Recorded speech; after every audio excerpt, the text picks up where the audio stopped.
तो जो लास्ट वाली क्लास थी उसके अंदर हम पढ़ रहे थे विकृति के बारे में, आसन विकृति के बारे में। और यहाँ से हमने स्टार्ट किया था कि क्या होती है आसन विकृति, जिसमें हमने दो तरह की पढ़ी थी। एक थी जो अपर लिम्स की थी, यानी कि शरीर के ऊपरी भाग की, और एक है लोअर लिम्स यानी कि शरीर के निचले भाग की। जो पेट से ऊपर का भाग आता है उसे कहते हैं अपर लिम, और जो पेट से नीचे के भाग आता है उसे कहते हैं लोअर लिम। पेट के ऊपर के भाग में हमने देखा था सबसे पहले तो रीढ़ की हड्डी थी, जिसके अंदर तीन प्रकार की थी: काइफोसिस, लॉर्डोसिस और स्कोलियोसिस। उसके अलावा एक राउंड शोल्डर नामक आकृति थी। उसके अलावा एक पिजन चेस्ट थी और एक स्टूप नेक थी। ठीक है सर। उसके बाद जब हम लोअर लिम्ब की पढ़ रहे थे तो मैंने आपको बताया था एक थी बो लेग्स, एक थी नॉक नी, फ्लैट फुट और क्लब फुट। तो ये हमने चर्चा की थी। एक बार ऊपरी का बताया था मैंने कि कौन कौन सी आती है किसके अंदर, अपर लिम्स और लोअर लिम्स के अंदर। फिर हमने दो विकृति के बारे में चर्चा की थी, जो कि थी काइफोसिस और लॉर्डोसिस। तो मैंने आपको बताया था कौन कौन से रीजन में होती है और क्या-क्या चीज़ें इसके अंदर होती है। तो एक बार हम थोड़ा-सा कर लेते हैं फटाफट। तो ये काइफोसिस, लॉर्डोसिस, कोलिसिस थी। इसके अलावा राउंड शोल्डर, पिजन चेस्ट और स्टूप नेक, ये सब अपर लिम्ब की विकृति थी। फिर हमने देखा था कि रीढ़ की हड्डी जो है, तो मैंने बताया था सबसे पहले ये सामान्य रीढ़ की हड्डी है, जहाँ पर सबसे ऊपरी जो भाग होता है वो सर्वाइकल का भाग होता है। उसके बाद थोरैसिक होता है, लंबर होता है, फिर सैक्रम होता है और फिर कॉक्सिक्स होता है। तो ये शायद मिट गया है, वापस लिख देता हूँ मैं। उसके बाद कौन-सा होता है? कॉकेक्स होता है। और फिर मैंने आपको बताया था कि जब हम हालाँकि एनाटॉमी फिजियोलॉजी पढ़ेंगे इसके बाद जस्ट, तो उसमें रीढ़ की हड्डी जो है वो हम देखेंगे कि जो बच्चों में ज़्यादा होती है और वयस्क में क्या होती है, कम होती है। तो बच्चों में उसकी संख्या होती है 33 होती है, और जबकि बड़ों में जो उसकी संख्या होती है वो 26 होती है। तो क्यों इस ऐसा फ़र्क क्यों आता है? क्योंकि जो सर्वाइकल जो है, जिसे हम C1 टू C7 कहते हैं, वो 7 ही होती है। थोरैसिक की T1 से लेके T12 कुल 12 होती है। लंबर की L1 से लेके L5 ये भी 5 होती है। तो ये बच्चों और बड़ों सभी में एक जैसी होती है, बराबर होती है। पर जो आखिरी के 2 है, यानी कि सैक्रम और कॉक्सिक्स है, वो बच्चों के अंदर जो है 5 पाई जाती है, जबकि वयस्क के अंदर सिर्फ 1 ही होती है। और वही कॉक्सिक्स जो है वो भी बच्चों के अंदर 4 पाई जाती है, जबकि वयस्क वयस्क के अंदर 1 ही होती है। इस कारण से बड़ों के अंदर जो रीढ़ की हड्डी है उसके अंदर से टोटल 26 होती है, जबकि बच्चों के अंदर रीढ़ की हड्डी के अंदर टोटल 33 होती है। ठीक है। फिर हमने देखा था कि सर और क्या था? तो हमने देखा था ये जो कुबड़ापन है इसके बारे में हम पढ़ रहे थे। और कुबड़ेपन के अंदर हमने देखा था कि कौन से रीजन में होती है, तो ये थोरैसिक रीजन में जो है पाई जाती है। ठीक है। एक मैंने आपको ये गलत नाम बता दिया था, थोड़ा उस दिन थोड़ी मिस्टेक हो गई थी। ये मैंने पार्श्व विक्रेता जो नाम है ये मैंने आपको बताया था, पर ये नाम नहीं है। ये पार्श्व विक्रेता जो नाम है ये स्कोलियोसिस का होगा। तो ये इसे आप थोड़ा चेंज कर देना कि इसका नाम क्या होता है, इसका नाम कुबड़ापन होता है। इसका नाम क्या होता है? कुबड़ापन होता है। ठीक है। फिर इसके अंदर मैंने बताया था कि जो मांसपेशियां हैं वो कौन-कौन सी होती है, वो LSRT होती है, यानी कि latissimus dorsi, serratus anterior, rhomboid और ट्रेपेजियस। ये जो 4 मांसपेशियाँ हैं, ये मुख्यतः जो काइफोसिस के अंदर क्या होती है, कमज़ोर होती है। और ये प्रश्न आया हुआ भी है कि निम्न में से कौन-सी मांसपेशी जो है, वो काइफोसिस की विकृति के दौरान क्या होती है, कमज़ोर हो जाती है, कौन-सी नहीं होती है। तो आपको मैंने ट्रिक के साथ बताया था LSRT। बस इसमें आपको ये ध्यान रखना है, पार्श्व वक्रता को काट देना है। ये जब हम आज स्कोलियोसिस पढ़ेंगे उसके अंदर आएगा पार्श्व वक्रता। ठीक है। फिर हमने देखा था कि काइफोसिस होती क्या है, तो रीढ़ की हड्डी थोरैसिक भाग में अत्यधिक क्या होता है, भारी वक्रता होता है। ये इस तरीके से मैंने आपको बताया था कि जो ऊपरी पीठ जो है वहां पर बाहर की तरफ से आ जाती है। ठीक है। इसके नाम क्या थे? तो यहाँ पर आपको काटना है ये पार्श्वकुब्जता को, ये नहीं है। क्या क्या नाम होंगे? कुबड़ापन है, हंच बैक है, हम्प बैक है, कर्व्ड बैक है, या कौन सा कर्व है, कॉन्वेक्स कर्व है यानी कि उत्तल वक्र है, राउंड बैक बोलो या राउंड अपर बैक बोलो, क्योंकि ये देखो इस तरीके से क्या हो रही थी, राउंड हो रही थी। उसके बाद हमने ये देख ही लिया था कि कौन कौन सी मांसपेशी जो है वो कमजोर होती है। फिर हम चले थे कि इसके अंदर कौन कौन सी जो है रोग होते हैं, यानी कि किसके कारण जो है काइफोसिस होता है। तो सबसे अधिक जो है 12 से 17 साल की जो बच्चियां होती है, यानी कि लड़कियां होती है, उनको उनमें सबसे अधिक पाया जाता है। और उसके अलावा एक स्क्योरमैन करके रोग होता है। फिर वो एक कारण बनता है, उसके कारण राउंड शोल्डर जो आकृति है जो हम आज पढ़ेंगे, तो उसके कारण भी क्या होता है, काइफोसिस होने हो जाता है। उसके अलावा और क्या होता है, ओवरलोड, यानी कि पीठ पर जो ज़्यादा वज़न उठाने के चलते हैं, तो उस वज़ह से भी क्या होता है, काइफोसिस हो जाता है। फिर हम देखेंगे स्पाइन इन्फेक्शन के कारण होता है, ऑस्टियोपोरोसिस के कारण होता है, महिलाओं में खराब स्थिति के कारण होता है, बच्चों में ज़्यादा भारी स्कूल बैग होने के कारण होता है, और जब थोरैसिक रीजन का कर्व जो है वो 50 डिग्री से अधिक हो जाता है, तो भी क्या विकृति देखी जाती है, काइफोसिस देखी जाती है। फिर हम देखेंगे करेक्टिव एक्सरसाइज़ कौन-कौन सी, यानी कि अगर किसी को काइफोसिस विकृति हो जाती है, तो उनको क्या-क्या ऐसी एक्सरसाइज़ यानी कि व्यायाम ऐसे करने चाहिए जिनसे वो सही हो सके। तो उसमें कौन-कौन से एक तो है भुजंगासन, अर्धचक्रासन, चक्रासन, धनुरासन, अधोमुख शवासन, नौकासन या सैंडबैग के लिए या नियमित व्यायाम व अच्छे आहार द्वारा और कायफोसिस ज़्यादातर किसमें देखी जाती है? तो यंग लड़कियों में जिनकी उम्र कितनी होती है 10 से 17 साल ये प्रश्न आया हुआ है कि कायफोसिस जो आकृति है या काइफोसिस विकृति है वो अधिकतर किन बच्चों में या अधिकतर किन आयु के लोगों में देखी जाती है? तो आपको याद रखना है 10 से 17 साल या 12 से 17 साल के बच्चों में और मुख्यतः किसमें लड़कियों में जो है वो देखी जाती है। फिर हमने चला था हम अगली विकृति की चले थे और उसका नाम था क्या? लॉर्डोसिस। तो लॉर्डोसिस में सर क्या था? तो लॉर्डोसिस में मैंने बताया था कि ल से लॉर्डोसिस है और ल से लंबर रीजन है। यानी कि रीढ़ की हड्डी का जो लंबर भाग है उसके अंदर कौन-सी विकृति होती है? तो उसके अंदर कौन-सी होती है? लॉर्डोसिस होती है। फिर लॉर्डोसिस को और क्या बोलते हैं? तो मैंने एक बताया था क्या हॉलो बैग जिसमें हॉलो से हो से तो हॉलो हो गया और लो से क्या हो गया? लॉर्डोसिस हो गया। और एक इसे क्या कहते हैं? स्वे बैग कहते हैं जिसकी ट्रिक मैंने आपको बताई थी एलएचएस से हमें याद रखना था यानी कि एल से था लॉर्डोसिस, एच से था क्या? हॉलो बैग और एस से क्या था? स्वे बैग। यहाँ पर हम्प बैग और हंच बैग आपको नहीं देखना है, आपको हॉलो बैग दिखना है क्योंकि हॉलो में ल आ रहा है। ल से क्या बन जाएगा? लॉर्डोसिस बन जाएगा। ठीक है, इसे क्या कहते हैं? इसे अग्रवक्रता कहते हैं, ये एकदम सही है। इसे अग्रवक्रता कहते हैं और इसे कौन-सा वक्र है? अवतल वक्र जो है इसके अंदर बनता है। तो अ से अग्रवक्रता और अ से क्या है? अवतल वक्र जो है इसके अंदर बनता है। आओ देखते हैं लॉर्डोसिस क्या था? तो हमने देखा था लंबर रीजन में अंदर की ओर अत्यधिक झुकाव या वक्रता के कारण जो है या लॉर्डोसिस हो जाता है और इसके जो एरिया कहाँ पर होता है तो मैंने आपको बता दिया था कौन से रीजन में?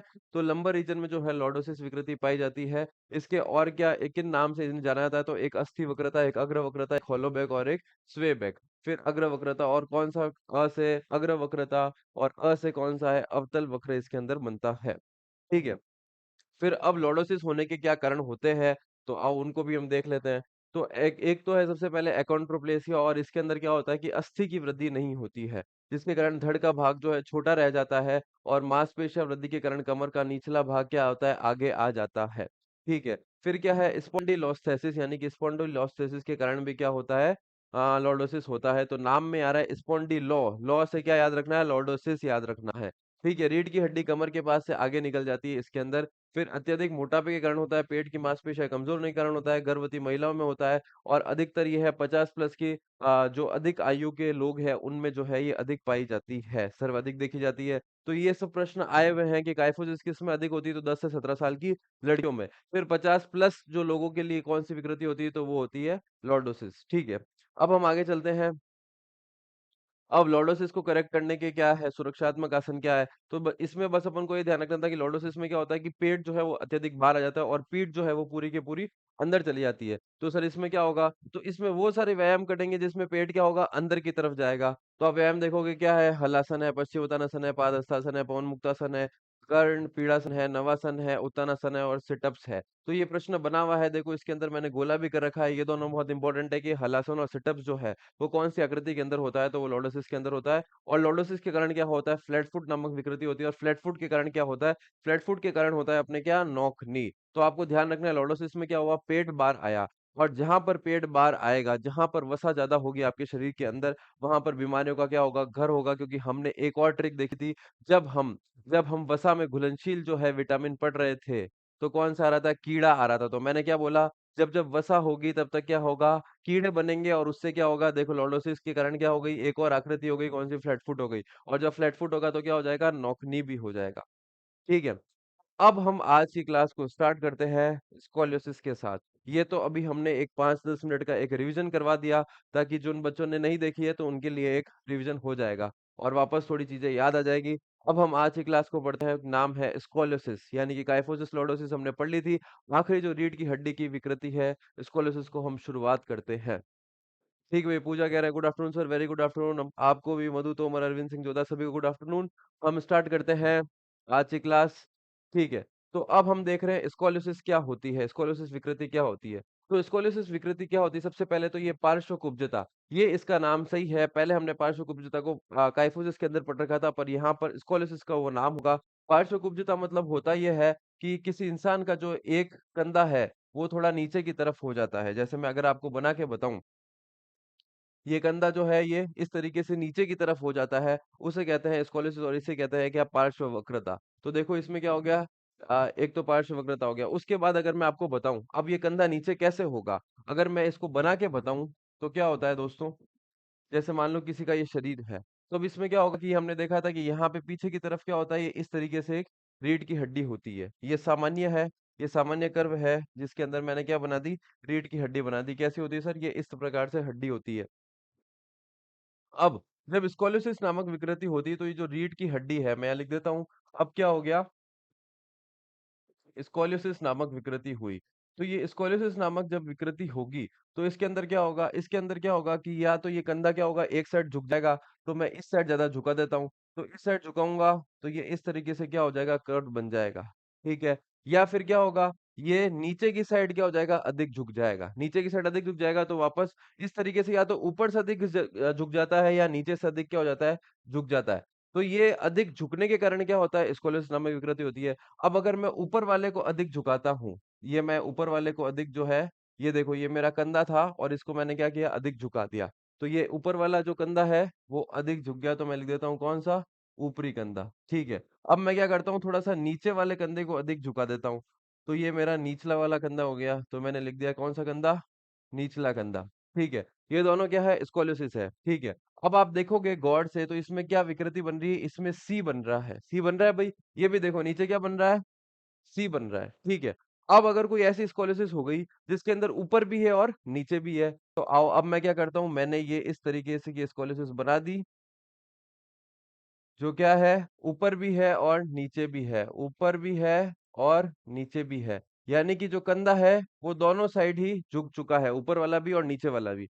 अब क्या होगा, तो यहाँ पे कैसे आकृति बनी है, यहाँ पे एस आकृति बनी है, यहाँ पर कैसी बनी है, यहाँ पे सी बनी है, यहाँ पर कैसे बनी, यहाँ पर भी सी बनी है। तो इसका मतलब ये है कि ये पिछली बार पीटीआई भर्ती में प्रश्न पूछा गया था, इसलिए मैंने इसको आपको यहाँ से विकृति बना के समझाया है कि ऐसी कौन सी विकृति है जिसमें अंग्रेजी अक्षर का जो एस शब्द है वो देखा जाता है। तो एस शब्द किसमें देखा गया, स्कॉलियोसिस में। ऐसा कौन सी विकृति है जिसमें अंग्रेजी भाषा को जो है सी शब्द देखा जाता है, तो सी किसमें बना, सी भी स्कॉलियोसिस में बना।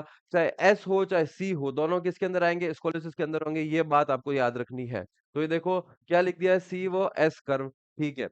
अब अगर ये प्रश्न बनता है कि अगर स्कॉलियोसिस जो है एक ही होगी, अगर सिंगल स्कॉलियोसिस होती है यानी कि एकल स्कॉलियोसिस होती है, तो कैसा कर्व बनेगा, तो सी कर्व बनेगा। अगर डबल स्कॉलियोसिस होती है, डबल मतलब क्या, ऊपर भी और नीचे भी, तो कौन सा बनेगा, तो एस कर्व बनेगा। क्लियर है भाई ये चीज। ठीक है। तो अब यहाँ पर क्या है कि यहाँ पर सी शेप बना और यहाँ पर क्या बना, एस शेप बना। तो दोनों दोनों के दोनों मैंने लिख दिया और ये बहुत इंपॉर्टेंट क्वेश्चन है, इसके आगे मैं इंपॉर्टेंट लगा देता हूँ। ये पिछली बार पीटीआई भर्ती में पूछा गया था कि एस कर्व, दोनों अलग अलग क्वेश्चन पूछे गए थे कि एस कर्व कौन सी विकृति में बनता है, तो स्कॉलियोसिस। फिर अगला क्वेश्चन दो चार पांच क्वेश्चन बाद वापस पूछ लिया गया कि सी कर्व जो है वो कौन सी विकृति में बनता है, तो कौन सा बनेगा, स्कॉलियोसिस के अंदर ही बनेगा। ठीक है। तो ये देखो यहाँ पर लिखा हुआ है, जब सी कर्व बना तो क्या हुआ, सिंगल स्कॉलियोसिस। इसको मैं लिख देता हूँ कैसी स्कॉलियोसिस, एकल स्कॉलियोसिस।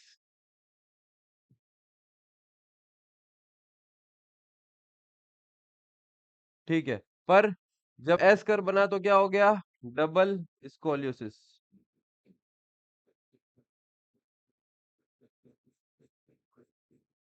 ठीक है। अब क्या होता है कि अब जो स्कॉलियोसिस का अगर एरिया पूछो, अरविंद सिंह जोधा पूछे वसा खाने के बाद में वह गिरीश रोल में बदलता है या एमिनो एसिड में बदलता है। एमिनो एसिड का तो संबंध किससे था, प्रोटीन से था। हमने देखा था 20 प्रकार के जो एमिनो एसिड होते थे, यानी कि 11 जो थे वो तो गैर आवश्यक थे और 9 जो थे वो आवश्यक थे, जिसकी हमने ट्रिक याद की थी, टिल एचवीपीएम। तो अमीनो एसिड यहाँ वसा में नहीं आएगा। ठीक है। तो अब यहाँ पर क्या है, कहाँ पर जो है स्कॉलियोसिस देखा जाता है, तो अब यहाँ पर क्या लिखा है, स्पाइन रीजन में, यानी कि रीढ़ की हड्डी में क्या है, असामान्य पार्श्व वक्रता। यानी कि अब जो स्कॉलियोसिस देखी गई है ये पूरी की पूरी रीढ़ की हड्डी में देखी गई है। यहाँ पर ना तो थोरेसिक है ना लंबर है, क्योंकि ऊपर भी हो रही थी और नीचे भी हो रही थी। तो अगर ऐसा प्रश्न बनता है कि स्कॉलियोसिस आकृति है, ये कहाँ पर देखी जाती है, तो ये रीढ़ की हड्डी में जो है वो देखी जाती है। यानी कि इंग्लिश में हो जाएगा कौन सा रीजन, स्पाइनल रीजन में देखी जाती है। ठीक है। अब क्या होता है, स्कॉलियोसिस के क्या क्या कारण होते हैं, तो सबसे पहला कारण लिखा हुआ है इन्फेंटाइल पैरालिसिस, जिसे हम क्या कहते हैं, पोलियो के कारण होता है। यानी कि जो 2 बूंद ज़िंदगी की लेते हैं ओरल पोलियो वैक्सीन के द्वारा, अगर वो चीज़ भी वो भी होता है तो उसके कारण भी क्या विकृति हो सकती है स्कोलिसिस, क्योंकि उसके अंदर क्या होता है कि हमारा कोई ना कोई अंग जो है वो काम करना बंद कर लेता है। ठीक है? फिर क्या है कॉन्जेनाइटल स्कोलिसिस, और कॉन्जेनाइटल स्कोलिसिस मतलब क्या होता है? यानी कि ये क्या है, एक प्रकार की जन्मजात स्कोलिसिस है।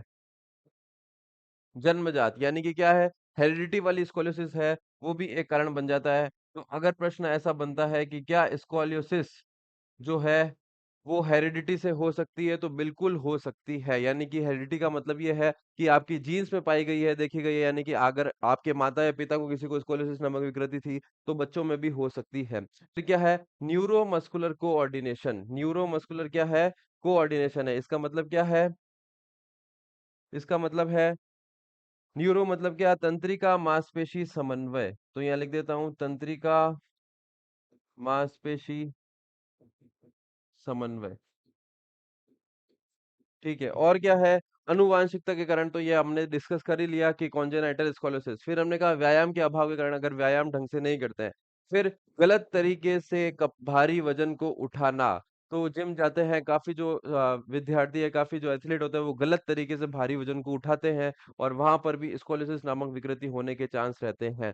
फिर खराब आसन में रहने से, यानी कि अगर कोई अधिक समय तक क्या है खराब आसन में रहेगा, खराब जगह से, खराब कोई पोजीशन से या खराब आसन में वो खड़ा है, बैठा है, तो अब स्कोलियोसिस नामक रोग हो सकता है, विकृति हो सकती है। और स्कोलियोसिस जन्मजात भी हो सकती है, हमने बार-बार डिस्कशन किया है, तो ध्यान रखना स्कोलियोसिस जन्मजात होती है। यहाँ पर जो प्रश्न बना हुआ है, ये बना हुआ है कि गलत तरीके से भारी वजन को उठाने से या फिर टाइट कपड़े पहनने के कारण स्कोलियोसिस होती है। अरविंद सिंह जोधा कह रहा है पुष्पराज जैसे एक साइड में झुक जाना स्कोलियोसिस, बिल्कुल। एक साइड में से झुक जाता है, वो पुष्पराज की जो एक्टिंग है उसे भी स्कोलियोसिस कहते हैं, बिल्कुल।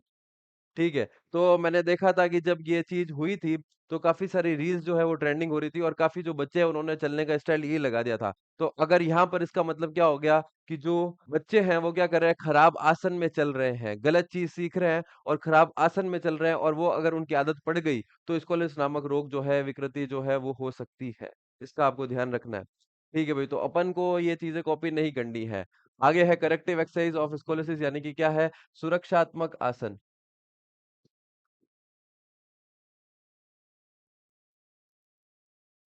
ठीक है।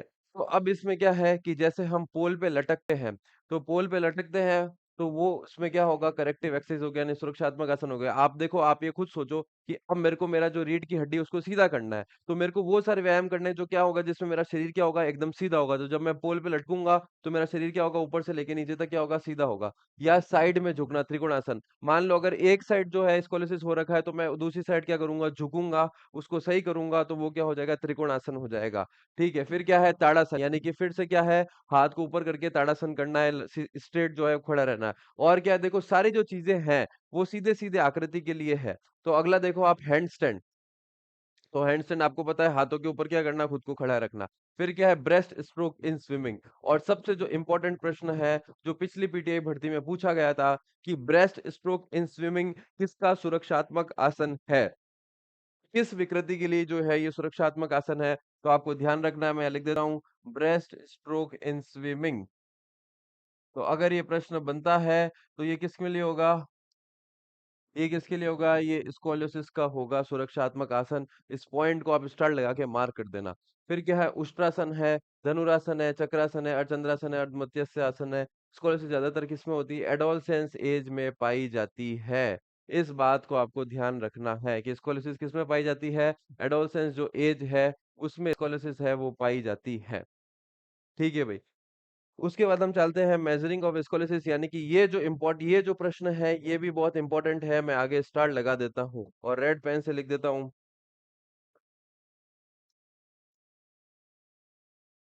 यहाँ पर वापस लिख देता हूँ मैं कि स्कोलियोसिस को मापने के यंत्र, स्कोलियोसिस को, ये भी पिछली पीटीआई भर्ती में पूछा गया था, स्कोलियोसिस को मापने के यंत्र। ठीक है, सबसे पहला क्या है, स्कोलियोमीटर।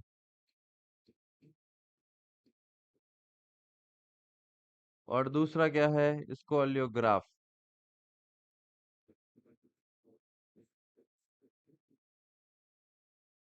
तो ये दो है, एक है स्कोलियोमीटर और एक है क्या, स्कोलियोग्राफ। क्लियर है भाई चीज? ये दोनों जो है पीटीआई भर्ती में पूछा गया था, यहाँ लिख देता हूँ पीटीआई भर्ती 2022। ये प्रश्न पूछा गया था कि स्कॉलोमीटर जो है, प्रश्न ये था, मैं आपको वापस बताता हूँ कि स्कॉलोमीटर जो है उससे कौन सी विकृति को जो है मापा जा सकता है। तो ऑप्शन में ये होंगे kyphosis, lordosis, scoliosis, round shoulder. तो किसको मापते हैं? स्कोलियोसिस को मापते हैं। कैसे याद करना पड़ेगा? दोनों स्को से स्टार्ट हो रहे हैं। स्कोलियोसिस भी किससे स्टार्ट हो रहा है? स्कोलियोसिस, यानी इसको, ये देखो, इसको, फिर ये इसको स्कॉलोमीटर, और फिर इसको यानी कि स्कॉलियोग्राफ। ठीक है भाई। और इसे क्या कह सकते हैं? और इसे कह सकते हैं स्पाइनोग्राफ। तो ये भी शब्द आए, तो तीनों के तीनों किसको मापते हैं? स्कोलियोसिस को मापते हैं। ठीक है भाई। अब आगे चलते हैं, अब हम चलते हैं राउंड शोल्डर की तरफ। राउंड शोल्डर यानी कि ऊपर की तीनों खत्म हो चुकी है रीढ़ की हड्डी की। अब हम चलते हैं राउंड शोल्डर की तरफ। अब राउंड शोल्डर नामक क्या होता है? यानी कि किसी के कंधे जो है, किसी कंधे जो है वो क्या है? ये इस प्रकार से राउंड है। राउंड है, इसे कहते हैं क्या? Round shoulder. ठीक है सर। अब जब कंधे आगे की ओर ज्यादा झुकने लग जाए तो राउंड शोल्डर विकृति जो है वो हो जाती है। ठीक है। फिर निक नेम इसे क्या कहते हैं? इसे कहते हैं मॉम पोस्चर। इसे क्या कहते हैं भाई? इसे कहते हैं मॉम पोस्चर। इसे इसका निक नेम है, तो ये ध्यान रखना है क्या? Mom posture. ठीक है। फिर रीजन ऑफ राउंड शोल्डर, यानी कि राउंड शोल्डर जो है उसके कारण क्या है, तो यहाँ लिख देता हूँ कारण। ठीक है। तो यहाँ पर क्या है? मांसपेशियां कमजोर हो जाती है। अब कौन कौन सी मांसपेशियां कमजोर हो रही है? ये रही, तीन मांसपेशियां जो है वो कमजोर हो रही है। ठीक है भाई। तो अब कैसे याद करना है सर? तो हमने क्या किया था, अगर मैं आपको बताऊं, हमने अभी तक जो मांसपेशियां कमजोर हुई है हमने दो प्रकार की पढ़ी थी। एक हमने पढ़ा था किसमें? काइफोसिस में। सबसे पहले आज की क्लास में शुरुआत में मैंने आपको बताया था। और दूसरा हम किसमें पढ़ रहे हैं? दूसरा हम पढ़ रहे हैं राउंड शोल्डर में। ठीक है। कौन कौन सी होती थी? सर काइफोसिस में होती थी, आपने ट्रिक बताई थी, LSRT। कौन कौन सी थी? Latissimus dorsi, serratus anterior. लिख देते हैं एक बार। जितनी बार बच्चों आप लिखोगे उतना ज्यादा आपको याद रहेगा, इस बात को आप ध्यान रखना। लेटसिमस डोर्सी, सेरेटस एंटीरियर, फिर आर से रोम्बोइड, और टी से क्या है? ट्रेपेजियस। ठीक है। तो ये हमने सर पढ़ा था, किसके अंदर था? ये काइफोसिस के अंदर पड़ा था। अब इसके अंदर क्या ट्रिक है? इसके अंदर सिर्फ क्या है? LRT। ठीक है। कौन सी एल से? एल से है लेवेटर स्कैपुले। याद रखना इस नाम को। यहाँ पर एल से था लेटसिमस डॉर्सी, यहाँ पे एल से क्या है? लेवेटर स्कैपुले। फिर आर से क्या है? आर से सेम है, ये रिसेम लिख देता हूं मैं। कौन सी है? रोम्बॉइड। और टी से भी सेम है, कौन सी है? ट्रेपेजियस। तो इसके अंदर मुख्यतः कितनी मांसपेशी है? तीन मांसपेशी है। और इसके अंदर कितनी है? चार है। इस बात को आपको ध्यान रखना है, ये प्रश्न जो है वो अधिक पूछने के चांस बन जाएंगे। तो यहाँ पर ये री तीन लिखी हुई है, देखो आप। लेविटस स्कैपुलर, रोम्बॉइड और ट्रेपेजियस। और क्या होता है? तंग कपड़े पहनने के कारण, यानी कि इसे मैं लिख सकता हूँ क्या? Tight clothes. तो राउंड शोल्डर जो है, यानी कि आपके क्लोज जो है वो टाइट होंगे। टाइट होंगे तो यानी कि आपकी जो शोल्डर है वो पूरी तरीके से बाहर खुल नहीं पाएंगे। और खुल नहीं पाएंगे तो राउंड शोल्डर नामक विकृति हो सकती है। और क्या है? महिलाओं में शर्मीले व्यवहार के कारण, महिलाओं में करो चाहे पुरुष में करो, किसी में भी अगर शर्मीला व्यवहार है तो शर्मीला व्यवहार जो है, आदमी कैसे खड़ा होगा?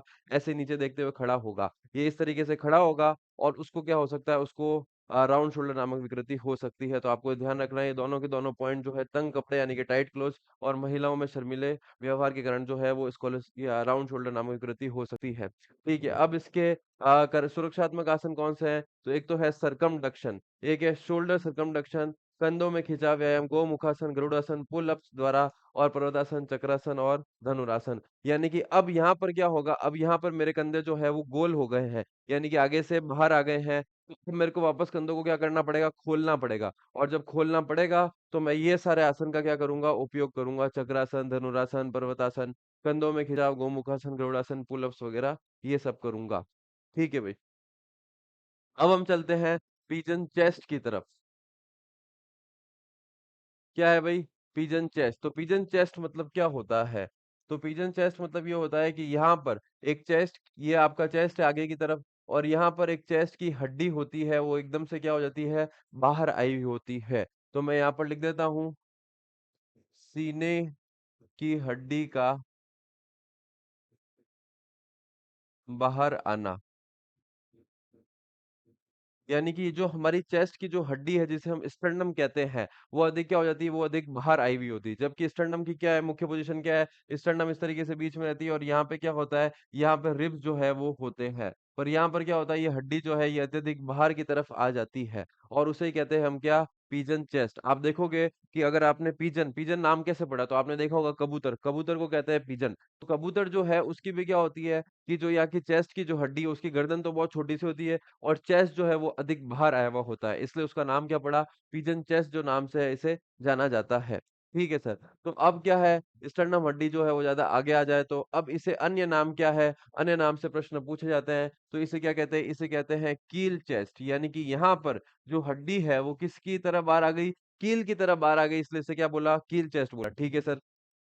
फिर क्या बोला, पेक्टस कैरिनेटम। तो ये भी नाम याद रखना है, ये भर्ती में, पिछली भर्ती में पूछा गया था कि पेक्टस कैरिनेटम जो है, इसके आगे मैं इंपॉर्टेंट लगा देता हूँ, स्टार मार्क कर देता हूँ, इसको याद रखना नाम। पेक्टस कैरिनेटम जो है वो किसका नाम है, तो किसका नाम है, पिजन चेस्ट का नाम होता है क्या, पेक्टस कैरिनेटम। तो प से पिजन, प से पेक्टस, इस तरीके से याद रखना है, प से पिजन और प से पेक्टस। आपको ऐसे ही लिखना है, ये देखो मैं लिखता हूँ, ये पिजन लिखा हुआ है, और प से क्या हो गया, पेक्टस।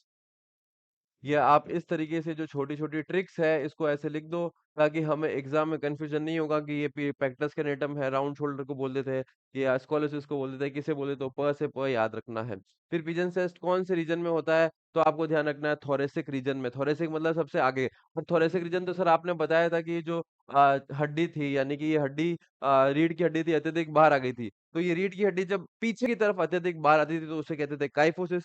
और ये जब थोरेसिक रीजन के अंदर आगे की तरफ बाहर आ जाएगी, आगे की तरफ मतलब आगे क्या है आपकी, चेस्ट बोन है, तो ये आगे की तरफ बाहर आ जाएगी, रीजन तो कौन सा कहलाएगा, एरिया तो कौन सा कहलाएगा, थोरेसिक रीजन ही कहलाएगा। तो इसलिए ये कौन से रीजन में होता है, थोरेसिक रीजन में। तो यहाँ पर हिंदी में लिख देता हूँ, कौन से रीजन में, तो थोरेसिक रीजन में।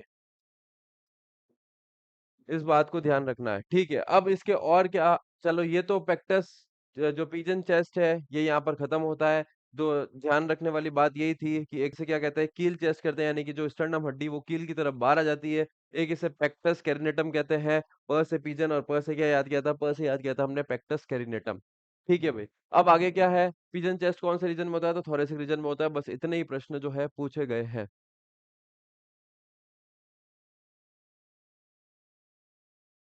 ठीक है भाई, अब आगे चलते हैं हम। आगे क्या है, स्टूप नेक।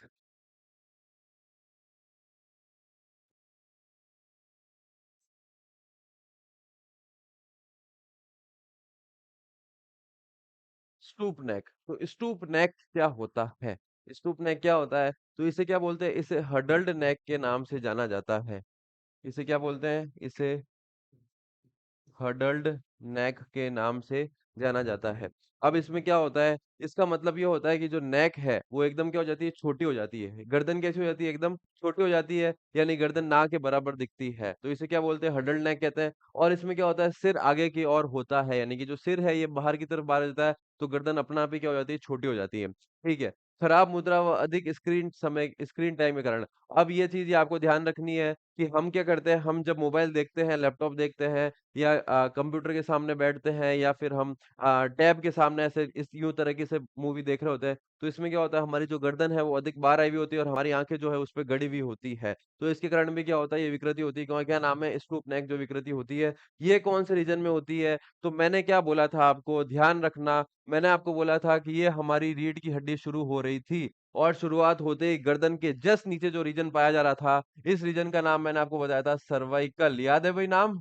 ठीक है। तो मैंने इसमें क्या बताया, जो गर्दन है वो छोटी हो जाएगी, और गर्दन के जस्ट पास से विकृति हो रही है, तो कौन से रीजन में हो रही है, सर्वाइकल रीजन में हो रही है। ये चीज आपको ध्यान रखनी है, कौन से रीजन में हो रही है भाई, सर्वाइकल रीजन में हो रही है। इस चीज को आपको ध्यान रखना है। ठीक है भाई।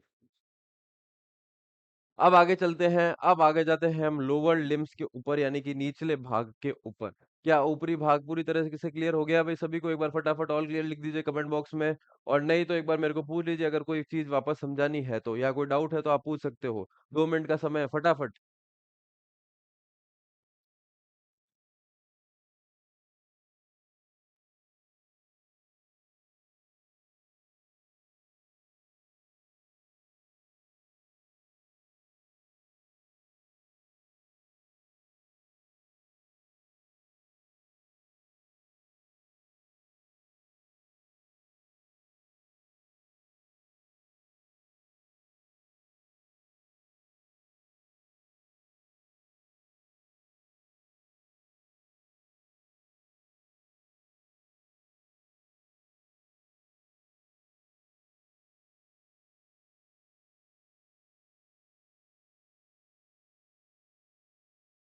हार्दिक कह रहे क्लियर सर।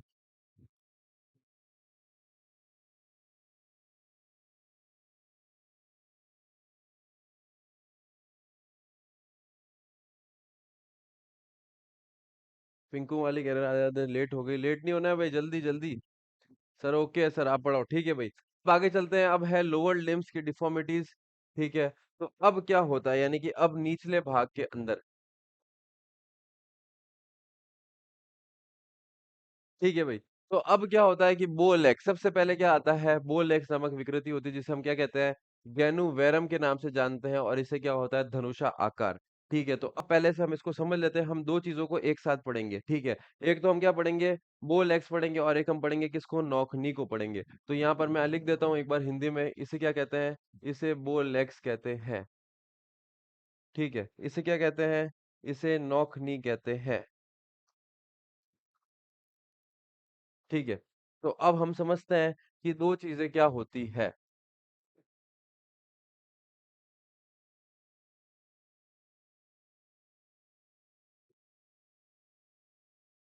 ठीक है, अब दोस्तों अगर मैं आपको बताऊं कि ये जो बो लेग्स है और नौकनी, ये अंग्रेजी नाम है, पर ये ऐसे कैसे पूछा जाता है, इसलिए मैंने इसको ऐसे कैसे हिंदी में लिख दिया है। तो ये चीजें जहां पर अंग्रेजी नाम को ऐसे कैसे हिंदी में पूछा जा रहा है, तो मैं वहां पर लिख रहा हूँ, आपको इस साथ में याद करना है। ठीक है, अब बो लेग्स नामक विकृति में क्या होता है कि दोनों में, जैसे ये इस प्रकार के इंसान है, और यहाँ पर क्या होगा कि एक जो इंसान होगा यानी कि जिसको बो लेग्स होगा, उसके जो पैर है, या मान लो ये यहाँ तक पेट खत्म हो रहा है, और ये जो पैर है ये बाहर की तरफ मुड़ जाते हैं।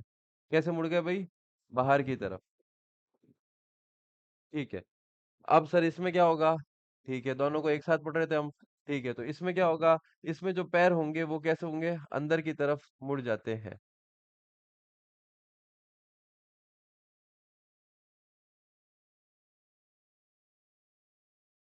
क्लियर है भाई चीज? तो ये इस प्रकार से डायग्राम आपको बना देना है कि बोल एक्स में क्या हुआ, आप देख सकते हो बोल एक्स में क्या हुआ, दोनों जो पैर है वो बाहर की तरफ मुड़ गए। और नौकनी में क्या हुआ, दोनों जो पैर है वो कैसे मुड़ गए, अंदर की तरफ मुड़ गए। ठीक है सर, तो अब क्या क्या चीजें होगी, तो अब क्या चीजें होगी, एक हमने पढ़ा था कि सर सबसे पहले तो क्या हो रहा था कि सबसे पहले हमें स्कोलिसिस नामक विकृति हुई जिसमें हमारा पेट बाहर आ रहा था। स्कोलिसिस नामक विकृति के कारण हमें क्या हो रहा था, स्कोलिसिस नामक विकृति के कारण हमारा हो रहा था क्या, फ्लैट फुट, और फ्लैट फुट के कारण क्या हो रहा था, नौकनी हो रहा था। क्या ये चीज याद आ रही है भाई, थोड़ा रिवाइंड हो रहा है? ठीक है, तो बस हमें इतनी सी बात ध्यान रखनी कि बोल एक्स नामक विकृति में क्या बनता है, इस प्रकार से शरीर हो जाता है, यानी कि जो पैर है वो बाहर की तरफ मुड़ जाते हैं, और नौकनी नामक विकृति में क्या होता है, शरीर अंदर की तरफ हो जाते हैं।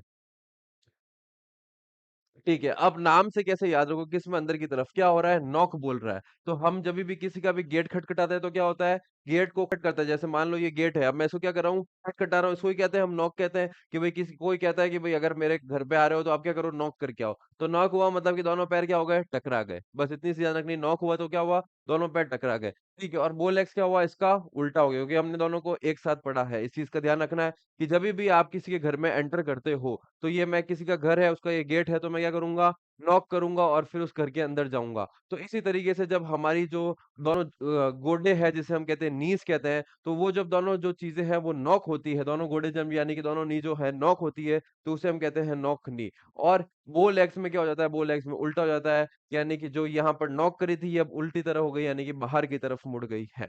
ठीक है भाई। अब क्या क्या होता है, अब इसके बारे में हम पढ़ते हैं विस्तार से। तो पैर घुटनों पर बाहर की ओर मुड़ जाता है। अब ये चीज क्लियर हो गई होगी, क्योंकि हम किसके बारे में पढ़ रहे हैं, हम बोल एक्स के बारे में पहले पढ़ रहे हैं। तो पैर जो है घुटनों की तरफ क्या होता है, बाहर की तरफ मुड़ जाता है। ठीक है सर, और क्या होता है इसके अंदर, बोल एक्स विकृति को क्या कहते हैं, बॉन्डी नेस या बॉन्डी लेग विकृति के नाम से जाना जाता है। ये इंपॉर्टेंट पॉइंट है, मैं लिख देता हूँ, इसे क्या कहते हैं, बॉन्डी लेग्स। और क्या कहते हैं सर, इसे कहते हैं बॉन्डी नेस। तो बो से याद रखना है, बो से बना बॉन्डी लेग्स और बो से बना क्या, बॉन्डी नेक, बॉन्डी नेस। ठीक है, फिर कारण क्या होता है, जेनेटिक्स यानी कि अनुवांशिकीकरण भी ये है, विकृति होती है। तो यहाँ पर लिख दिया है क्या, अनुवांशिकरण। और दूसरा कारण क्या लिख रखा है, रिकेट्स की कमी के कारण, रिकेट्स रोग के कारण। तो मेरे को फटाफट से बता दो कि जब हम स्वास्थ्य शिक्षा पढ़ रहे थे, कुछ क्लास पहले ही मैंने आपको बताया था कि रिकेट्स नामक जो रोग होता है, ये किस की कमी से होता है। फटाफट कमेंट बॉक्स में बताओ भाई, देखता हूं मैं कौन मेरे साथ लगातार पढ़ रहा है। अभी देखते हैं, रिकेट्स नामक जो रोग होता है वो किसकी कमी के कारण होता है। फटाफट फटाफट अभी देखते हैं हम, कौन से विटामिन की कमी के कारण होता है। रिकेट्स नामक जो रोग होता है वो कौन से विटामिन की कमी के कारण होता है, जल्दी से बताओ भाई, मैं वेट कर रहा हूं उत्तर का। ठीक है, तो अब क्या है,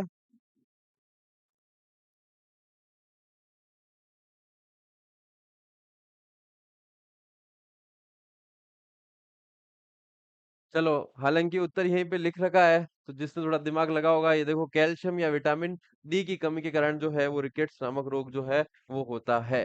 ठीक है भाई, तो किसी कमी के कारण हमने देखा कैल्शियम या विटामिन डी की कमी के कारण। हमने देखा था विटामिन डी के कारण से, डी की कमी के कारण जो बच्चों में जो रोग हो रहा था वो हो रहा था रिकेट्स, और बड़ों में हो रहा था वो हो रहा था ऑस्टियोमलेशिया या ऑस्टियोपोरोसिस। आशीष कुमार जी ने कह दिया विटामिन डी, बिल्कुल सही है। ठीक है भाई, फिर क्या है, इसे ब्लाउंट डिजीज के कारण भी होता है। ब्लाउंट डिजीज में क्या होता है, टीबी की ग्रोथ नहीं होती। तो एक हमने पढ़ा, इसे क्या कहते हैं, बॉन्डी लेग्स और बॉन्डी नेस कहते हैं। एक इसके कमी का कारण कौन सा है, ब्लाउंट,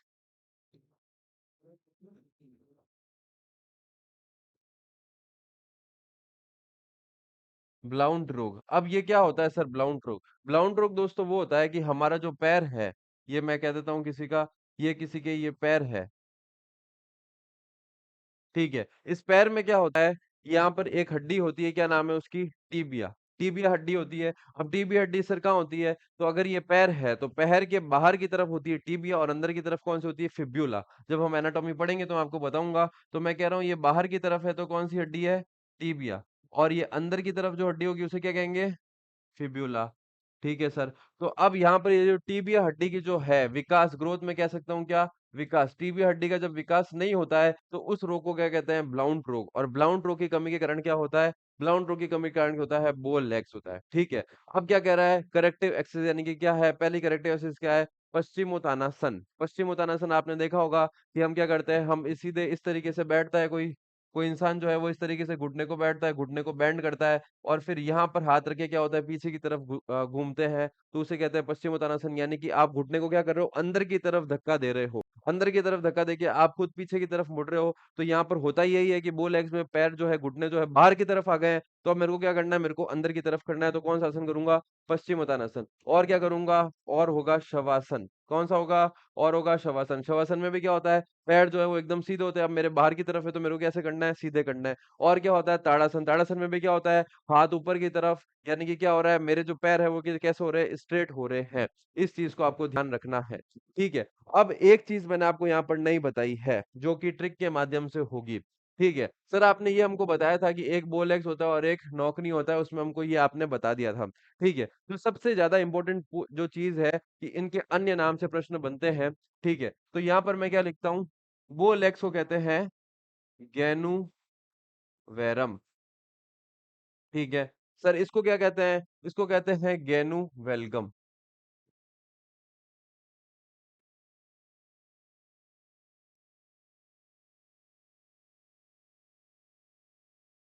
तो मैं लिख देता हूँ क्या, गैनू वेलकम। ठीक है, एक को क्या कह रहा है, गैनू वेरम कह रहा है, और एक को क्या कह रहा है, गैनू वेलकम कह रहा है। सर हमें एग्जाम में हम कंफ्यूजन हो जाएंगे कि किसे गैनू वेरम कहा जा रहा है और किसे गैनू वेलकम कहा जा रहा है। तो आप थोड़ी सी ट्रिक बता दो। तो मैं आपसे प्रश्न पूछता हूँ, क्या आपने जीके पढ़ रखी है भाई, जीके कितनी पढ़ी, जल्दी मेरे को बताना एक बार कमेंट बॉक्स में। तो जीके जो ट्रिक है, जीके इसकी क्या है, ट्रिक है। आपने जीके पढ़ी या नहीं पढ़ी वो आपको पता है, पर इसकी ट्रिक क्या है? जीके। सर जीके कैसे है? तो गैनू वेलगम, अगर मैं इसके इंग्लिश में स्पेलिंग लिखता हूँ, क्या स्पेलिंग बनी? गैनू वेलगम। और नॉक नी की क्या बनी? ये देखो, नॉक नी। ठीक है। कितनी बार क्या आया? सर 2 बार क्या आया? कितनी बार जी आया? एक जी यहाँ पर है, और गैनू वेलगम का एक और जी आया है, यानी कि ये 2 जी। और ये ट्रिक मेरी बनती है, 2 बार जी आएगा तो 2 बार के आएगा, ट्रिक है जीके। क्लियर हो गया भाई? नॉकनी क्या ट्रिक है? जीके ट्रिक है। तो सर इसका उल्टा क्या हो जाएगा? बस इसका उल्टा गैनूवैरम हो गया। को एक चीज पता होनी करनी है, हमको करनी है स्मार्ट स्टडी। हमको एक चीज पता करनी थी कि सर गैनूवैरम और गैनूवेलगम हम एग्जाम में कंफ्यूज होंगे कि किसको क्या बोलते हैं। तो मैंने आपको बताया, मैंने आपसे प्रश्न पूछा, आपने जीके कितनी पढ़ी है? आपने जीके तो पढ़ी है ना? तो जीके से ही हमारी ट्रिक बन गई, यानी कि गैनूवैरम। एक क्या है? गैनूवेलगम। तो गैनू वेलकम में 2 बार क्या आ रहा है? ग आ रहा है। और साथ में क्या हो रहा है? नौकनी। तो नौकनी में भी 2 बार क्या आ रहा है? के आ रहा है। तो हमारी ट्रिक क्या बनी? जी के। क्लियर है? अब सर यहाँ पर क्या हो रहा है? यहाँ पे देखो, बो लेग्स, कोई के आ रहा है, कुछ नहीं आ रहा। और क्या आ रहा है? गैनू वेरम, बीच में क्या आ रहा है? र आ रहा है। तो क्लियर है भाई? 2 बार जी आएगा तो 2 बार के आएगा। गैनू वेलकम किसे कहेंगे? नौकनी को कहेंगे। सभी बताओ भाई, क्लियर है? एक प्रश्न पूछा जाएगा, मैं बता रहा हूँ आपको। गैनू वेलकम किसे कहा जाता है? तो गैनू वेलकम कहा जाता है नौकनी को। गैनू वेरम किसे कहा जाता है? तो गैनू वेरम कहा जाता है बो लेग्स को। तो अब हम चलते हैं हमारी फिर से इसके ऊपर। ये लिखा हुआ है, देखो किसे क्या कहते हैं? गैनू वेरम। इसमें क्या होता है? धनुषाकार आकृति बनती है। तो अब आप फिर देखो, ये हमने बना रखा है बोल एक्स, तो ये देखो धनुष जो है वो ऐसे ही होता है भाई। धनुष ऐसे ही होता है, ये इस प्रकार से। ये यहाँ से तीर खींच के हम मारते हैं, तो यहाँ पर कौन सी आकृति बनी? धनुषाकार आकृति बनी। तो ये भी प्रश्न पूछा जाता है कि धनुषाकार जो आकृति है वो कौन सी विकृति में देखी जाती है? तो किसमें देखी जा रही है? बोल एक्स में देखी जा रही है। क्या इतनी चीज क्लियर है भाई सभी को? ठीक है। अब आगे चलते हैं हम। आगे चलने से पहले ये रहा नीचे हमारा नौकनी। तो नौकनी को देखते हैं। नौकनी को उन्होंने क्या बोला है? गैनू वेलगम कहा है। तो मैं भी यहाँ पर लिख देता हूँ, क्या कहूंगा? गैनू वेलगम। ट्रिक आपको बता दी है मैंने। ये जो ट्रिक्स बता रहा हूँ इनको याद रखना, एग्जाम में ऐसे ही हू बहू छपेगी। और तब हमको एक ही गोला मिलना चाहिए, सटीक ऑप्शन वाला। हमें कंफ्यूजन बिल्कुल नहीं पालना है। तो मैंने लिख दिया गैनू वेलकम। अब यहाँ पर क्या हो रहा है? पैर के घुटने जो है अंदर की ओर मुड़े हुए होते हैं, जिससे खड़े होने पर घुटने एक दूसरे को छूते हैं। तो ये रहे, हमने पैर के घुटने जो है अंदर की तरफ मुड़े हुए हैं, और जिसमें घुटने जो है वो एक दूसरे को क्या करते हैं? छूते हैं। ठीक है भाई। आगे चलते हैं हम। कारण क्या होता है? कारण क्या होता है? तो कारण यहाँ पर होता है, वहां पर हमने एक ब्लाउंट रोग देखा था, किसके अंदर देखा था? वो लेग्स के अंदर देखा था। और यहाँ पर क्या होगा? टीबी और फिब्युला जो हड्डी है दोनों कमजोर हो गई। तो आपने सर बताया था कि कोई इंसान है, इसकी जो पैर की हड्डी है, बाहर वाली हड्डी कौन सी होती है? बाहर वाली होती है टीबिया, और अंदर वाली होती है फिब्युला। यानी कि जब रोग होता है नौकनी, नौकनी में क्या हो गया? अंदर की तरफ दोनों जो है नॉक हो रहे हैं, नीज आपकी घुटने नॉक हो रहे हैं। और यहाँ पर कौन सी हड्डी है? ये है टीबिया।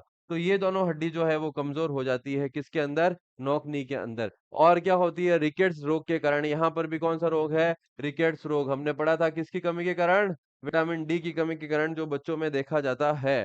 ठीक है। और क्या होता है? नोक नी का मुख्य कारण क्या होता है? फ्लैट फुट होता है। तो हमने कल देखा था, हमने क्या देखा था? हमने देखा था कि जब लॉर्डोसिस होता है तो फ्लैट फुट होता है, और फ्लैट फुट के कारण क्या होता है? नौकनी होता है। तो हमने पढ़ लिया, नौकनी का मुख्य कारण क्या है? फ्लैट फुट है। कैल्शियम प्लस विटामिन डी की कमी के कारण क्या होता है? और प्रोटीन फास्फोरस की कमी के कारण ये रोग देखा जाता है, या ये आकृति जो है वो देखी जाती है। और क्या होता है? यह विकृति मुख्य 5 से 6 वर्ग के बच्चों में पाई जाती है, क्योंकि बच्चा अपना वजन घुटनों पर डालते हैं। अगर सबसे इंपॉर्टेंट कोई लाइन है तो वो ये है कि ये आकृति किस में देखी जा रही है? ये आकृति 5 से 6 वर्ग के बच्चों में देखी जा रही है। हम बार बार रिकेट्स की बात करें, मैंने आपको बताया था विटामिन डी या कैल्शियम की कमी के कारण क्या हो रहा है? रिकेट्स नामक रोग हो रहा है। और रिकेट्स में क्या होता है कि बच्चे के जो बच्चे जो है, बच्चों के पैर मुड़ जाते हैं, वहां पर हड्डी टूटती नहीं है। तो हड्डी टूटी नहीं, क्योंकि उनके वो शरीर, वो अगर बचपन में क्या होता है, अधिक मोटा हो जाता है कोई बच्चा, तो वो अपना भार जो है वो पूरा की पूरा पैरों पर डालता है और चलने की कोशिश करता है। और वहां पर ही क्या होता है? रिकेट्स नामक रोग होता है। तो ये किस में पाया गया है? ये 5 से 6 वर्ग के बच्चों में जो है वो अधिक पाई जाती है, क्योंकि बच्चा अपना वजन जो है वो घुटनों पर डालते हैं। ठीक है। अब यहाँ पर पूछा गया है कि जो नॉक नी है, उसके अंदर कौन कौन सी मांसपेशी है जो कमजोर हो जाती है? तो हमने इससे पहले की दो में मांसपेशियां पढ़ी थी। एक पढ़ा था काइफोसिस, ट्रिक थी एलएसआरटी। एल से कौन सी थी? Latissimus dorsi, serratus anterior, rhomboid trapezius, आपको भी इसी तरह याद होनी चाहिए। एक हमने पढ़ी थी राउंड शोल्डर के अंदर, जिसकी ट्रिक थी एलआरटी यानी कि लेवेटर स्केपुले। आर से रोम्बॉइड और टी से क्या था? ट्रेपेजियस। अब तीसरी बार हम मांसपेशी को पढ़ रहे हैं, किसमें पढ़ रहे हैं? हम पढ़ रहे हैं नौकनी के अंदर। कौन कौन सी है? Rectus femur, rectus femoris, sartorius, gluteus मेडिमस और एडक्टर लॉन्गस। और कौन सी? Adductor longus. तो आओ इसको एक बार लिख लेते हैं। तो इसकी जो ट्रिक है, आपका एक दोस्त है, दोस्त का नाम क्या है? सागर। दोस्त का क्या नाम है? सागर नाम है। इस सागर नामक दोस्त को क्या होता है? सागर नाम का एक दोस्त, और इसको कौन सी विकृति होती है? इसको होती है नौकनी। तो एस से क्या है? एस से है हमारी सार्टोरियस। ठीक है। फिर ए से क्या है? ए से आप देखोगे एडक्टर लॉन्गस।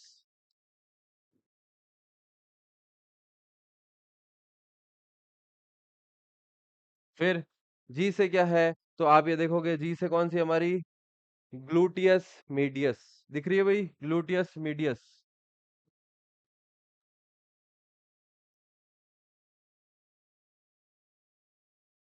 और लास्ट हमारी बचती है कौन सी? आर से क्या नाम है?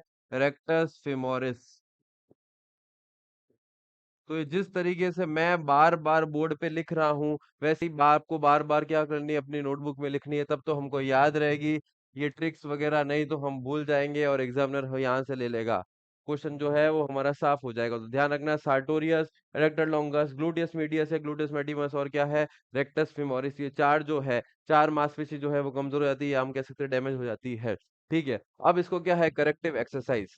तो करेक्टिव एक्सरसाइज जो पहला ही लिखा हुआ है, क्या लिखा हुआ है यहाँ पर? लिखा हुआ है हॉर्स राइडिंग। और ये सबसे ज्यादा जो है प्रश्न पूछा जाता है कि कौन सी विकृति को सही करने में हम जो है हॉर्स राइडिंग करते हैं। तो हमने क्या बोला था कि यहाँ पर जब हम नॉक नी के बारे में पढ़ रहे थे, तो हमारे जो पैर है वो यहाँ पर जो हमारी घुटने हैं वो एक दूसरे को क्या कर रहे थे? इस तरीके से छू रहे थे। तो अब मेरे को वो सारी एक्सरसाइज करनी है जिसमें घुटने जो है वो बाहर की तरफ होंगे। तो बाहर की तरफ किस में होंगे? मैंने बनाया एक घोड़ा, मैंने बनाया एक घोड़ा।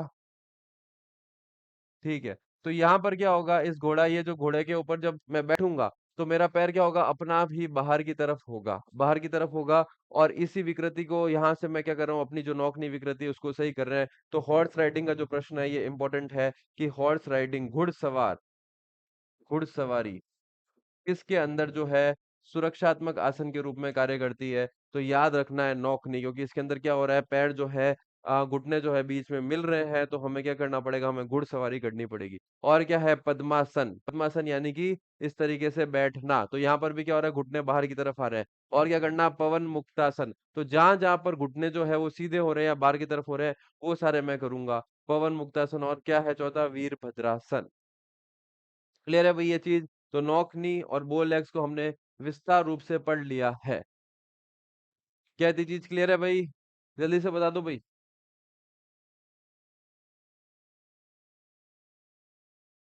अब हम फिर से दो विकृति एक साथ पढ़ेंगे, दो विकृति एक साथ पढ़ेंगे। एक का नाम आएगा फ्लैट फुट, और एक का नाम आएगा क्लब फुट।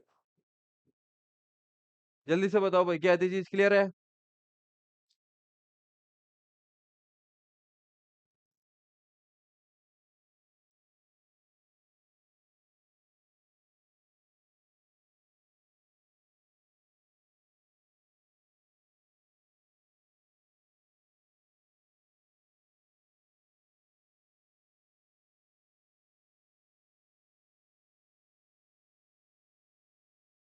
फ्लैट फुट और क्लब फुट हमने जो निचला हिस्सा है यानी कि लोअर लिम्स है, उसकी दो विकृति पढ़ ली है। कौन कौन से पढ़ ली? नौकनी और बोलेक्स। मोनिचरण कह रहे हैं यस सर।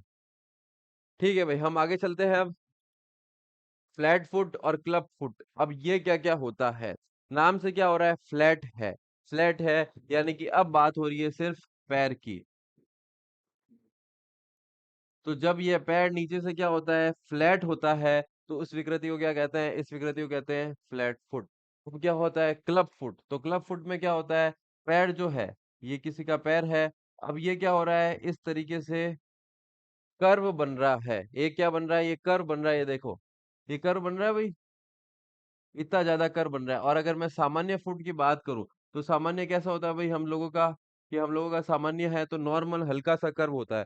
पर यहाँ पर क्या हुआ, यहाँ पर अधिक ज्यादा कर्व हो गया और यहाँ पर बिल्कुल ही नहीं है। तो यहाँ पर मैं लिख देता हूँ, ये हो गया क्लब फुट और ये क्या हो गया, सामान्य।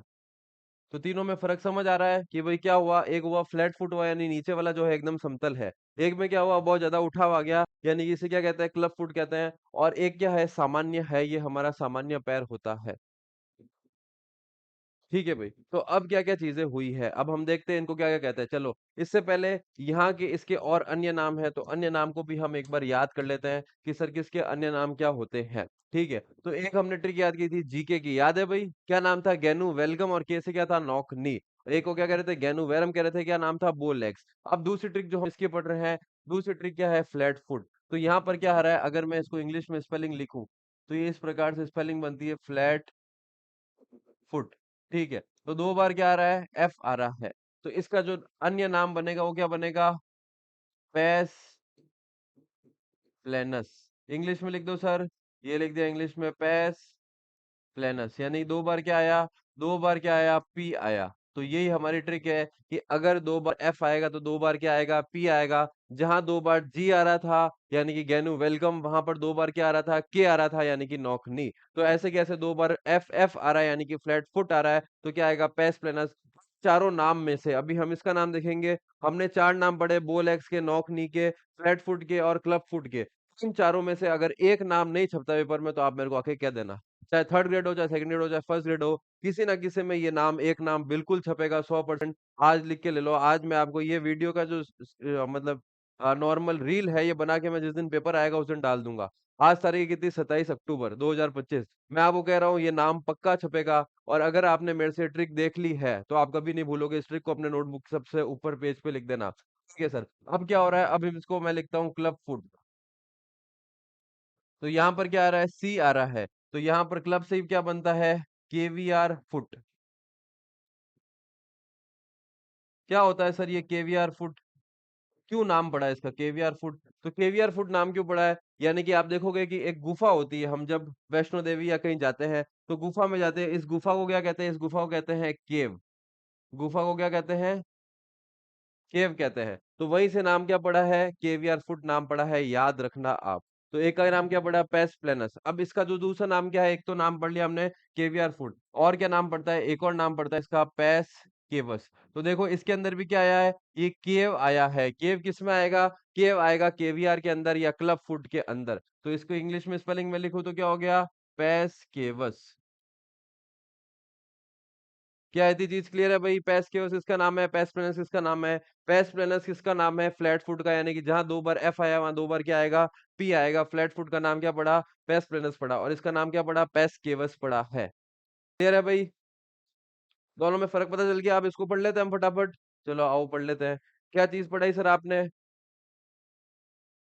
मैंने आपको बताया था, ये देखो यहाँ पर भी ट्रिक लिखी हुई है, flat foot pes planus F F is equal to क्या है, पीपी। इसे क्या कहते हैं, फॉलन आर्च, लो आर्च यानी कि कोलैप्स आर्च। तो यहाँ पर मैं लिख देता हूँ फॉलन आर्क, और क्या कहते हैं, और इसे कहते हैं लो आर्क, और क्या कहते हैं इसे, कोलैप्स आर्क।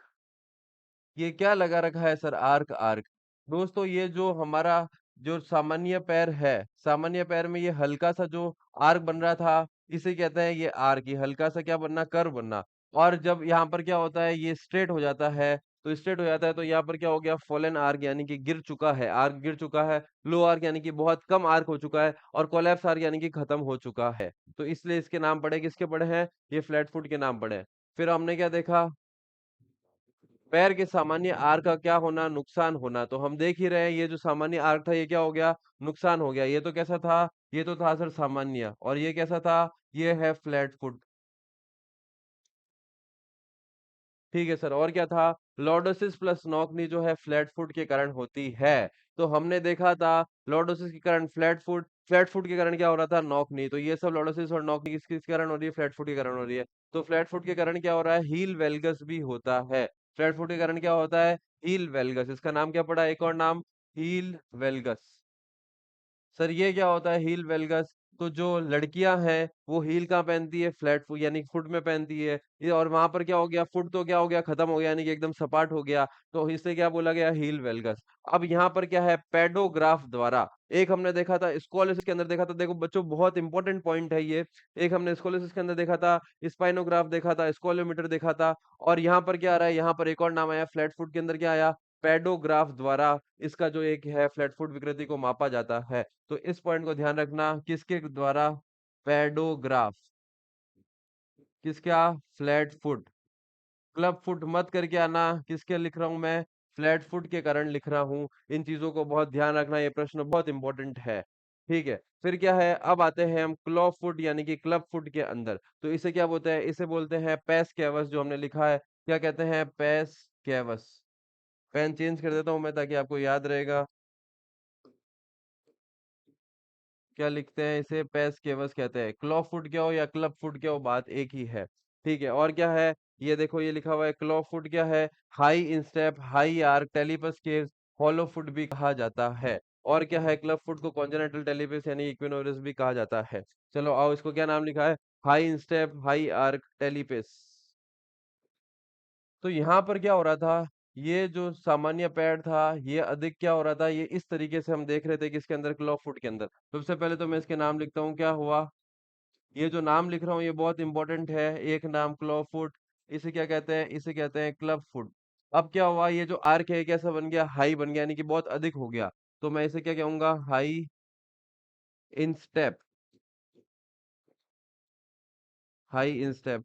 और मैं इसे क्या बोलूंगा, हाई आर्क भी कह सकता हूँ, कि आर्क कैसा बन गया, अधिक बन गया। ठीक है, और मैं क्या कह सकता हूँ, और मैं इसे क्या कह सकता हूँ, ये देखो ये लिखा हुआ, टेलिपस केव्स और एक हॉलो फुट। तो एक और नाम क्या पड़ा, इसके सारे नाम याद रखना, टेलिपस केव। सर इनको सबको याद करने में मैं बताऊंगा कैसे याद रखना है, टेलिपस केव, और एक क्या है, एक मैंने कहा हॉलो फुट।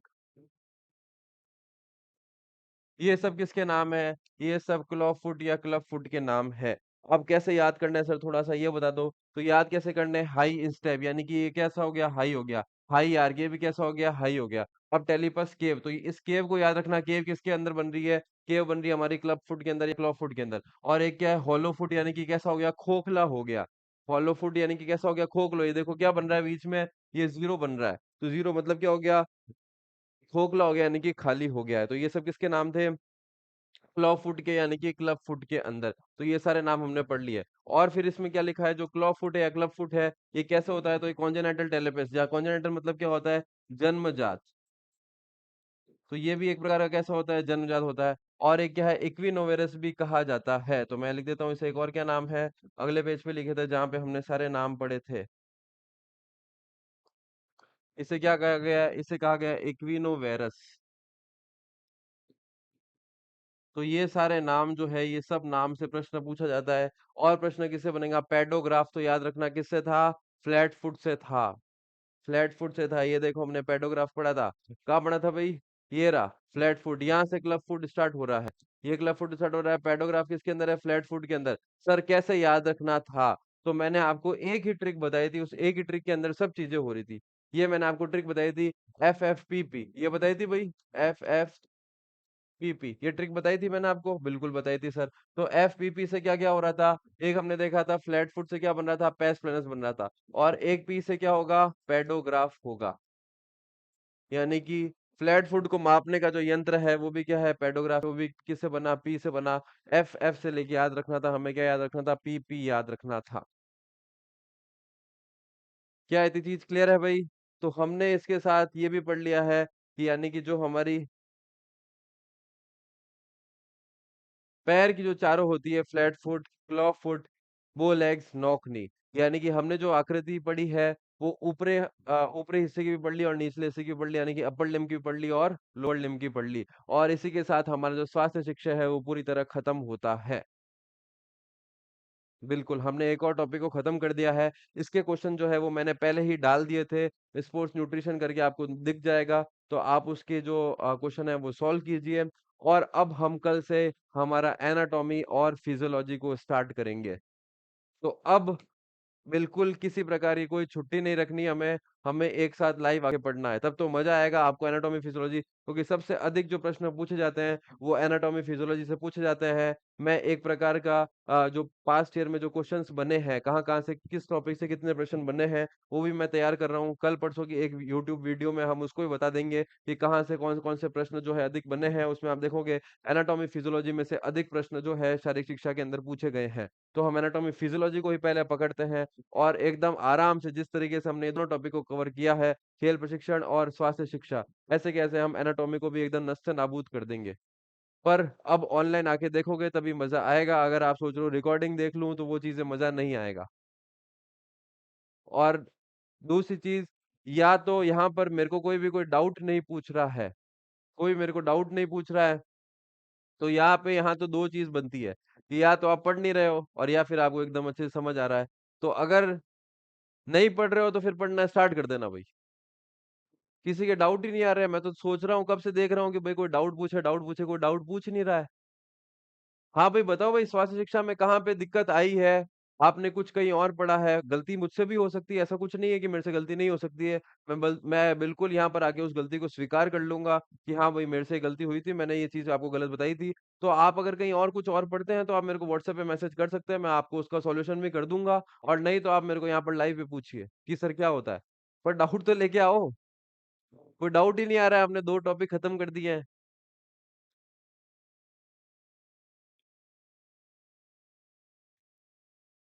हाँ भाई सब कुछ क्लियर हो गया है हेल्थ एजुकेशन के अंदर। हमने डिफॉर्मिटीज यानी कि आकृति पढ़ ली है, हेल्थ एजुकेशन स्वास्थ्य शिक्षा हमने पूरा पढ़ लिया है, विभिन्न प्रकार के रोग पढ़ लिए हैं, और हमने पोषक तत्व के बारे में पढ़ लिया है। सब कुछ क्लियर हो गया भाई सभी को? कमेंट बॉक्स में करो भाई, कमेंट बॉक्स में फटाफट देख रहा हूँ मैं।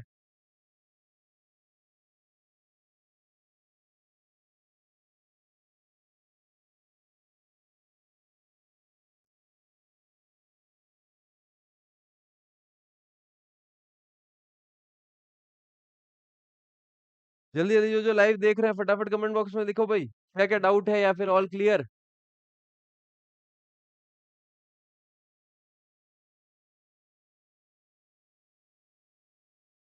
पंकज पुरी, मौनी चरण, पूजा, पिंकू माली, रिंकू मीना, हार्दिक।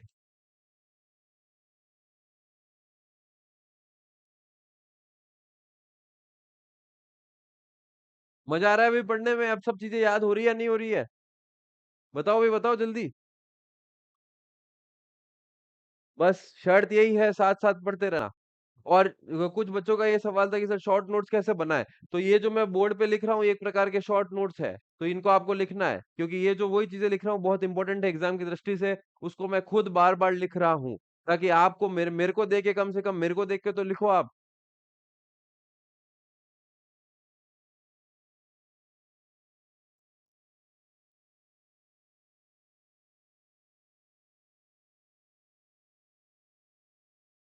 क्लियर है भाई सभी को? ठीक है, तो हम कल एनाटॉमी की शुरुआत करते हैं। आप लोग तब तक इसकी प्रैक्टिस कर लेना। हम कल मिलते हैं फिर 12 बजे, और एनाटॉमी फिजियोलॉजी के साथ। तो सबको एकदम अच्छे से तंदुरुस्त होकर आना है, हम एनाटॉमी फिजियोलॉजी की कल से स्टार्ट करेंगे। बिल्कुल। ठीक है भाई सभी को जय हिंद जय भारत। और हम फिर मिलेंगे कल एनाटॉमी फिजियोलॉजी के साथ। और अभी जो है क्लासेस, कुछ क्लासेस जो है वो छोटी भी हो रही है, तो हम मुश्किल से नेक्स्ट 3-4 दिन में हमारी रफ्तार को बढ़ा देंगे। क्लासेस भी 2 घंटे की होने लगेगी, और सुबह शाम भी हम रखेंगे क्लासेस को, क्योंकि ताकि एक हम दिसंबर के माह तक जो है हम कोर्स को सफलता पूर्वक जो है वो समाप्त कर सके। अभी स्टूडियो जो है वो बन रहा है, तो 2-3 दिन का समय है। तो उस वजह से जो है क्लासेस छोटी हो रही है। पर हम एक बार आ, Ruth E Grout WHO JF Williams की जो हेल्थ की डेफिनेशन थी, सर उसमें रूथ ई ग्राउट की हेल्थ एजुकेशन की मीनिंग थी। आप मेरे को एक बार व्हाट्सएप पे मैसेज करना, ठीक है ना? मैं आपको देख के बताता हूँ, अभी कर देना आपकी क्लास के बाद ही, तो मैं आपको देख के बता दूंगा। ठीक है भाई, तो क्लासेस जो है उसका हम समय जो है आगे आने वाले 3-4 दिन के अंदर हम बढ़ा देंगे। और साथ में जो जो टॉपिक जो हो रहे हैं, हमारे अभी तक 2 टॉपिक हुए हैं, तो उसके आप जब तक प्रश्न हल कर लो, फिर मैं खुद लाइव आके जो है वो प्रश्नों को हल भी कराऊंगा रोज।